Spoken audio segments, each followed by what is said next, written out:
नामामध्ये शक्ती आहे हे या भागातून सांगायचं का नाम उच्चार केला ते नाम उच्चारिता कंठी का तुमच्या नाम जेव्हा तुमच्या मुखातून असं बाहेर निघण त्याच वेळी देव तुमच्या समोर असतो हे अभिमानातून पहिलंच नाम उच्चारिता उच्चारिता कंठी नाम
पुढे उभा जगजे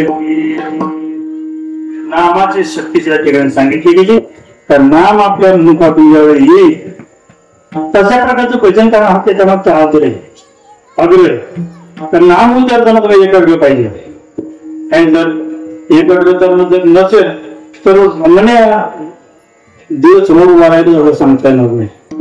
जन्म गेले 12 वर्ष तप गेले तरी देव स्वप्नात सुद्धा नाही आला. आता काही लोकांच्या अंगात सुद्धा देव येतो स्वप्नात सुद्धा त्यांचे आपल्याला माहिती नाही. आपण एक आपला सर्वांचा अनुभव असा आहे की देव ध्यानात येण्यासाठी काय काय काढला ऋषी मुनीने काय काय केलं त्यांचे सुद्धा ध्यानात नाही आला. भगवंताचे ब्रह्मादिकांचे ध्यानात नाही आला. पण नाम जे कंठी जर धरलं तर तो देव वरात एकाग्रता चित्त पाहिजे एकाग्र भाव पाहिजे मनाने ते त्या ठिकाणी चिंतन झालं पाहिजे मनच त्या ठिकाणी रमलं पाहिजे. मुळात नाम उच्चाराचं जर ठरवलं कंठातून जरी स्वर असतो तो स्वर जरी निघत असला तर मनाची त्याला साथ पाहिजे. नाही तर मन जर स्वैराचारी झिंडत असेल तर नाम उच्चारताना दुसरा शब्द दुसरा उच्चार होऊ शकतो. कसं दुसरी गोष्ट नामावरती घेतो विश्वास पाहिजे. विश्वास पहिली गोष्ट तर नामावरती विश्वास जर असेल तर नामावरती उच्चाराचा उच्चार मुखावरती होऊ शकतो.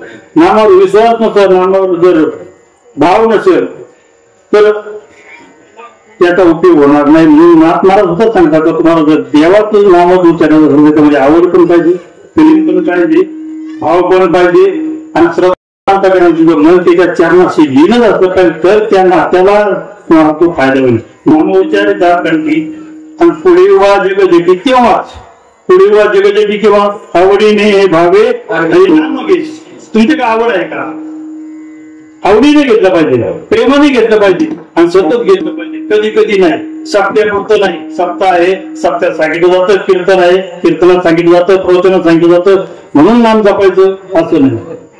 तुम्ही कधी कधी नाम घेतलं पाहिजे पंढरपूरला जाताना वारीत जाताना नाही तेव्हा पण नाम जर घेतलं तर त्या बरोबरच आहे. नाम तर त्यावेळी करावं लागतात काय परंतु तिथं वारी पुरतं नाही ना सतत कीर्तन येतो नाम यतन्तस्य दृढव्रतः नमसन्तस्य मां भक्त्या युक्ता उपासते. नित्य आणि युक्त, नित्य आणि युक्त म्हणजे नित्य आणि नेहमी, नित्य म्हणजे नेहमी, सतत. ते कीर्तन म्हणजे तसंच आहे, नेहमीच नुसती भजन केलं. नामाचा